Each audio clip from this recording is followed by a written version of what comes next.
একটি ব্রাশের সাহায্যে আপনারা কখনো বাসন মেজে দেখেছেন? এমনই কিছু অসাধারণ ছোট ছোট টিপস আপনাদের সঙ্গে শেয়ার করব। আশা করছি টিপসগুলি অ্যাপ্লাই করলে আপনাদের কাজ সহজ হবে। চলুন টিপস দেখে নিই। প্রথম যে টিপসটি শেয়ার করছি, অনেক সময় অনেকটা পরিমাণ আদা আমরা কিনে ফ্রিজের মধ্যে রেখে দিলে রস শুকিয়ে যায়, বাইরে রাখলে পচে যায়।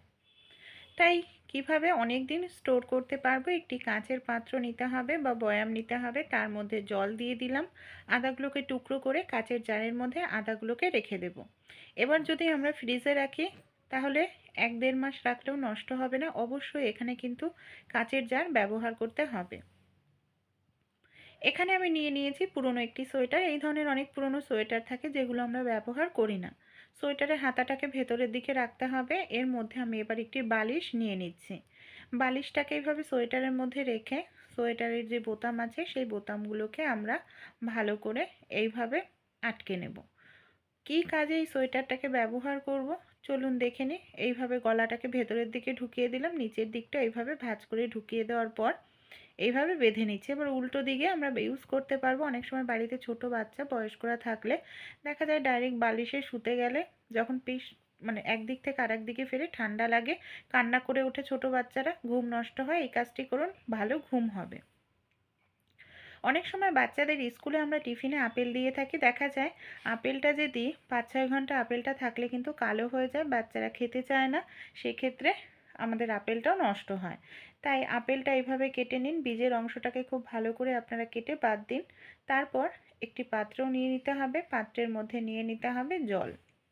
জলের মধ্যে বেশ কিছুটা চিনি দিয়ে দিলাম, ভালোভাবে মিশিয়ে নেব। তারপর কিছুটা পরিমাণ নুন দিয়েও ভালো করে মিশিয়ে নিতে হবে। আর আপেলগুলোকে এই জলের মধ্যে 1-2 মিনিট ভিজিয়ে রাখবো। 1-2 মিনিট পর একটি পাত্রের মধ্যে জল নিয়ে ভালো করে ধুয়ে নেব। এরপর যদি টিফিন গাড়িতে দিয়ে দিই 7-8 ঘন্টা থাকলেও আপেলগুলো কালো হবে না, এরকম টাটকা ফ্রেশ থাকবে। অনেক সময় আমরা আটা ময়দা অনেক দিন ঘরে রেখে দিলে দেখা যায় তেতো হয়ে যায়, না হয় পোকা ধরে যায়। তাই কাজটি করুন, তেতোও হবে না, পোকাও ধরবে না, ভালো থাকবে। এর জন্য এখানে আমি নিয়ে নিচ্ছি তেজপাতা। আমাদের প্রত্যেকের বাড়িতেই থাকে। ময়দা আটার মধ্যে তেজপাতা দিয়ে রাখলে পোকা ধরে না, তেতো হয় না। পেঁপে অনেক সময় কাটতে নিলে আমাদের হাতে দেখা যায় পেঁপের রস লাগে, হাত চুলকাতে থাকে, অনেকের র্যাশ অ্যালার্জি উঠে যায়। তাই পেঁপে যখন কাটবেন অবশ্যই একটি পাত্রের মধ্যে আপনারা জল দিয়ে নেবেন, বারবার এইভাবে হাত ধুয়ে নেবেন, কারণ পেঁপের রসে অনেক সময় অনেকের গোটা উঠে যায়। এইভাবে ধুয়ে নিলে রসটা আপনাদের হাতে লেগে থাকবে না।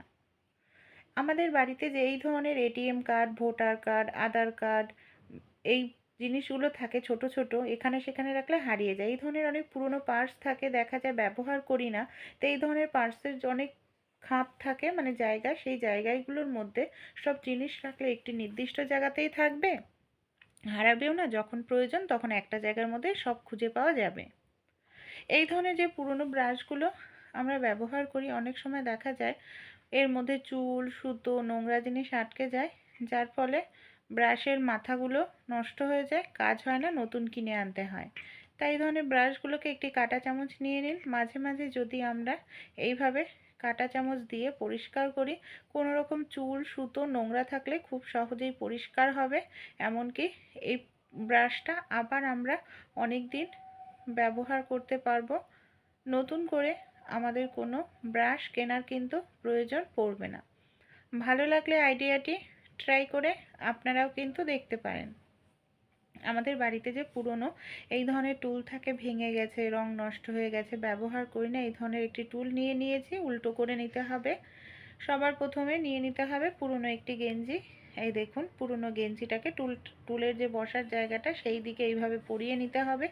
তারপর উল্টো আমাদের করে নিতে হবে টুলটাকে, গেঞ্জিটার নিচের অংশটাকে টুলের মধ্যে এইভাবে আমরা ঢুকিয়ে দেব। দেখুন কত সুন্দর একটি বাস্কেট তৈরি হয়ে গেল। এটা আমরা নোংরা জামাকাপড় রাখার জন্য ইউজ করতে পারি। অনেক সময় হয় নোংরা জামাকাপড় এখানে সেখানে রেখে দিই, ঘর বাড়িও নোংরা হয়, কাচার সময় নোংরা জামাকাপড় খুঁজে পেতে মুশকিল হয়। এইভাবে রাখলে ঘর পরিষ্কার থাকবে, সব নোংরা জামাকাপড় নির্দিষ্ট জায়গায় থাকবে। আমাদের বাড়িতে যে এই ধরনের পুরনো হাওয়াই চপ্পল থাকে, এখানে আমি একটি কসবাইট নিয়ে নিয়েছি। সুতোর সাহায্যেও সেলাই করে নিতে পারেন, তা না হলে আপনারা এইভাবে একটি স্কচব্রাইট রেখে জুতোটাকে উল্টো করে গার্ডারের সাহায্যে খুব ভালো করে লাগিয়ে নিতে পারেন। এই দেখুন, এইভাবে আমি লাগিয়ে নিচ্ছি। এবার উল্টো করে স্কচব্রাইটের জায়গায় কিছুটা পরিমাণ হারপিক দিয়ে দিলাম। জুতোটাকে এইভাবে পরে নেব। কী কাজে ব্যবহার করব? রান্নাঘরের বাথরুমের যে টাইলস থাকে, মেঝে থাকে, খুব নোংরা হয়, হাত দিয়ে পরিষ্কার করতে ঘেন্না লাগে, অনেক সময় হাতে হারপিক লেগে যায়, হাতে র্যাশ হয়ে যায়, রুক্ষ শুষ্ক হয়ে যায় হাত।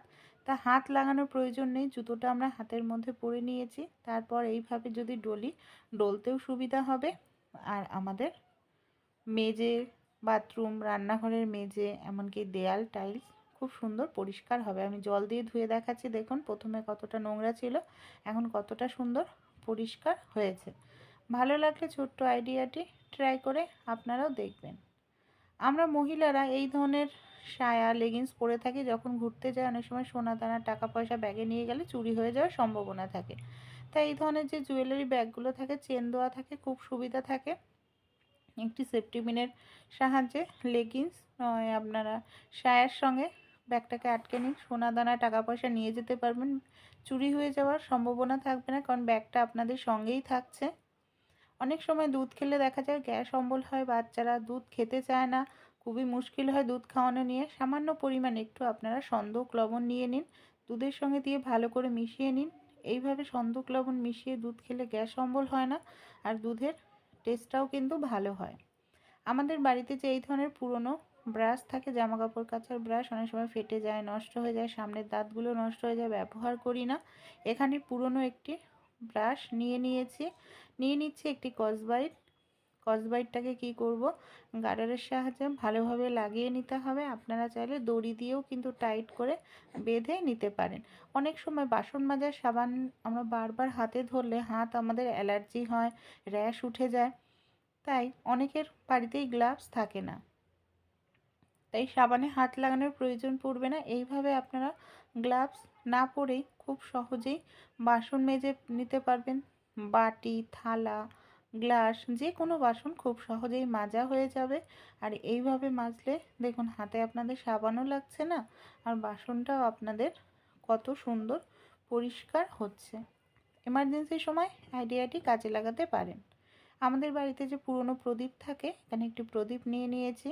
প্রদীপের মধ্যে আমি দিয়ে দিচ্ছি বেশ কিছুটা পরিমাণ তুলো, তেজপাতা ছিঁড়ে দিয়ে দিলাম, দিয়ে দিচ্ছি 2-3টে লবঙ্গ, তারপর কিছুটা পরিমাণ কর্পূর। এটাকে আমরা ধরাবো যখন বাড়িতে খুব মশার উৎপাত দেখা দেবে। প্রাকৃতিক উপায়ে আপনারা বাড়ি থেকে মশা তাড়াতে পারবেন। প্রদীপটা ধরিয়ে ঘরবাড়ির সব দিকে খুব ভালো করে একটু দেখিয়ে নিন, এতে ঘরের থেকে বাজে দুর্গন্ধও চলে যাবে, খুব সুন্দর ঘর থেকে গন্ধও বেরোবে, সেই সঙ্গে মশা মাছির যে উৎপাত, সেই উৎপাত থেকেও কিন্তু আপনারা রেহাই পেতে পারবেন। আমাদের বাড়িতে যে এই ধরনের প্যাকেট জাতীয় জিনিসগুলো আমরা নিয়ে আসি, অনেক সময় কি হয়, প্যাকেটটা খোলা থাকে আর খাবারটা নষ্ট হয়ে যায়, হাওয়া বাতাস ঢুকে। প্যাকেটটাকে এইভাবে আপনারা ভালো করে মুড়িয়ে নিন, খুব ভালো করে চেপে চেপে মোড়াতে হবে। তারপর এখানে একটি ক্লিপ নিয়ে নিয়েছি, চুলের এই ধরনের যে ক্লিপ থাকে, ক্লিপ দিয়ে এইভাবে আটকে নিচ্ছি। এইভাবে আটকে নিলে দেখবেন খুব সুন্দর টাইটভাবে আটকে থাকে, হাওয়া বাতাস ঢোকে না, প্যাকেটে থাকা জিনিসটাও কিন্তু ভালো থাকে।